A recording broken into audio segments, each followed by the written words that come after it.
ఇక్కడ కేసీఆర్ గారి ప్రభుత్వం మీద ఎంక్వైరీ అని హరీష్ రావు గారు అడుగుతున్నారు. అన్ఫార్చునేట్లీ ఈ గుంటనక్క గారి యొక్క గోతిలో కేటీఆర్ గారు పడ్డారు. తెల్లారి ప్రెస్ మీట్ పెట్టి ఆయన కూడా అదే అడుగుతున్నాడు. మరి అంటే మీ ప్రభుత్వం మీద మీరే అడగడం ఏందన్నది చాలా వెరైటీగా అనిపించింది. సో దాన్నే నేను ఫస్ట్ నుంచి చెప్తున్నది, అదే పార్టీలో ఉంటూ ద్రోహం చేయడం కేసీఆర్ గారికి అన్నది గుంటనక్క గారికి వెన్నతో పెట్టిన విద్య. ఇప్పుడు కూడా వారు అదే చేస్తున్నారు.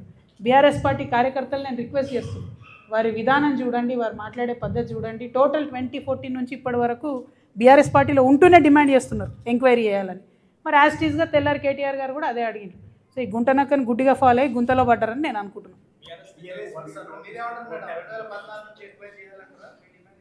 నేను ఒకటే చెప్తున్నా, as on today 9 is the biggest block that Singareni has. First దాన్ని ప్రొటెక్ట్ చేయాలి. ఆ తర్వాత ఏదైతే కేంద్ర ప్రభుత్వం ఎంక్వైరీ అన్నారో ఇంకొంచెం డీటెయిల్గా ఎంక్వైరీ చేయండి, నాకేం ప్రాబ్లం లేదు. 2014 నుంచి చేసుకోండి, 1956 నుంచి చేసుకోండి.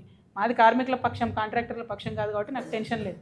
సో అల్టిమేట్గా సింగరేణి సంస్థ బతకాలంటే సింగరేణికి ఉండాలి 9 అనేది. సింగరేణి ద్వారానే అక్కడ ఓపెన్ కాస్ట్ మైనా ఏది చేస్తారో చేయాలని నా కోరిక.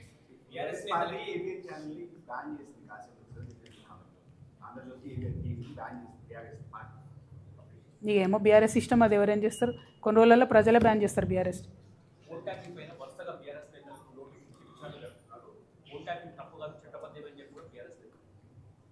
అంటే నేను ఒకటే మాట చెప్తా ఉన్నాండి, అసలు కాంగ్రెస్ ప్రభుత్వం ఎవరికి నోటీస్ ఇస్తుందో అర్థమవుతలేదు. ఫోన్ ట్యాపింగ్ చేసిన వాళ్ళకి ఇస్తున్నారా, ఫోన్ ట్యాపింగ్ బాధితులకు ఇస్తున్నారా? 2 ఏళ్ళ ఇది టీవీ సీరియల్ లెక్క కొనసాగుతూనే ఉన్నది. ఆ కార్తీక దీపం అన్న గుర్తుంటుంది కానీ ఇది గుర్తుంటలేదు ఇది. సో ఘోరమైన పరిస్థితి ఉన్నది ఇక్కడ. సో నాన్ సీరియస్ అయిపోయింది, జోక్ అయిపోయింది ఫోన్